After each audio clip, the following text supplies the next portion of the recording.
तो भैया आज रात के 1 बजे महाकुंभ में हो गई बहुत भयानक हादसा। जो हादसा में पता चलल है सूत्रों के अनुसार तो 34 लोग के मौत हो गई बा और बहुत सारे लोग घायल बाड़े। काहे कि भैया भगदड़ बहुत हो रहे हैं, बहुत सारा भीड़ रहे, काहे कि शाही स्नान करे खातिर बहुत लोग के वजह भीड़ लगा रहे। चारों पट्टी देश विदेश के आदमी जुटल रहल वो भीड़ में, और वो भीड़ में हल्का इतना मच गई कि सब एक दूसरे पर हावी हो गई, सब एक दूसरे पे चढ़े लगल। कुछ बहुत लोग हॉस्पिटल में भर्ती हो गए, लोग देख सकते हैं नजारा वीडियो के माध्यम से कि कितना जाम हो जाबा, देख लेनी।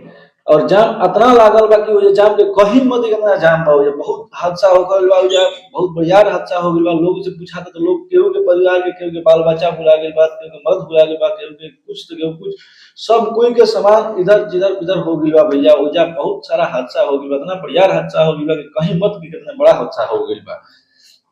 लोग देख सकता नहीं है स्क्रीन पर कि कितना बढ़िया हादसा होला। केहू के सामान या पड़ल बा, चप्पल या पड़ल बा, एकरा खातिर सरकार के भैया बहुत बड़ा एक्शन लेवे के चाहिए। उजा और ज्यादा से ज्यादा पुलिस कर्मी के मौजूदगी करे के चाहिए, और ज्यादा काहे से जितने ज्यादा पुलिस कर्मी रहे उतने जल्द शांति से काम होई जा। और खैर योगी सरकार तो ये काम अच्छा ही कर नहीं रहल बा, लेकिन करने में केहू ना केहू ऐसा आइल बा जो भगदड़ के हिस्सा बनल बा, भगदड़ करवले बा। काहे कि भैया सनातनी धर्म अपने से भगदड़ नहीं कर सकत, केहू ना केहू के जरूर हमें चाल बिया। तो ओकरा पर वो कमेंट करके बताई जाए कि का लागता कि केहू के चाल बा या अपने से भइल बा।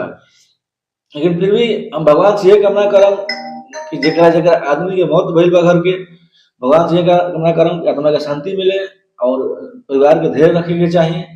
और बाकी रुआ लोग जितना भी कुंभ मेला में घूमे खातिर आवत हैं, या दर्शन करे आवत हैं, या स्नान करे आवत हैं, तो रुआ लोग भीड़ से थोड़ा सा बच के रही जा, अलग से चली जा। और ना तो हो सके तो ज्यादा से ज्यादा कोशिश करी जाए कि हमने के 5 या 6 तारीख के बाद ही कुंभ मेला में आई, कहीं 5-6 के बाद आई तो रुआ लोग खातिर ठीक रही, भीड़ कम रही, होगी स्नान हो जाई, स्नान कर रुआ लोग आराम से घरे चल जा, पुण्य के भागी बन जा। अभी अगर जाते हैं तो लोग इतना भीड़ रहता है, इतना भीड़ में कहीं मत बताइए। अब जेकरा घर के केहू के परिवार केहू के सामान ये दुर्घटना हो गई हुई, ओकरा घर पर क्या बीतत हुई, उ सोची कि अगला बार महाकुंभ आवे के नाम ना ली। ऐसा घटना भैया ना भी रह जो आज हो गई। रात ठीक 1 बजे ई हादसा भइल बा। रात में जो भगदड़ में देखत नहीं केहू बाल्टी में टकराइल बा, केहू पानी के टैंक में टकराइल बा, केहू गंगा जी में गिर गिल बा। मैं तमाम प्रकार के हादसा हो जा भइल बा, और हादसा में बहुत सारा लोग के जान भी चल गई बा भैया लोग, और बहुत सारा लोग घायल भी बने। तो हम तो यह कहम कि सरकार पे एक्शन लेवे, जल्द पता करे कि कारण कैसे भइल बा, कैसे ना। खाएंगे इतना दिन से ये कारण ना होत रहे, एक ही पे कहे भाई यानी शुरुआती से दिन में कुछ ना बोले तो कुछ सुने के ना मिले, लेकिन आज काहे 29 तारीख के ठीक सुबह 1 बजे ही कहे भइला, और पहले भी हो सकत रहे। लेकिन केहू ना केहू जरूर चाल बे करा में, एकरा पर लोग विचार करी जा और कमेंट में बताई जा कि का लागता का ना। तो चलते नहीं, फिर अगला वीडियो में मिल जाए। जय हो।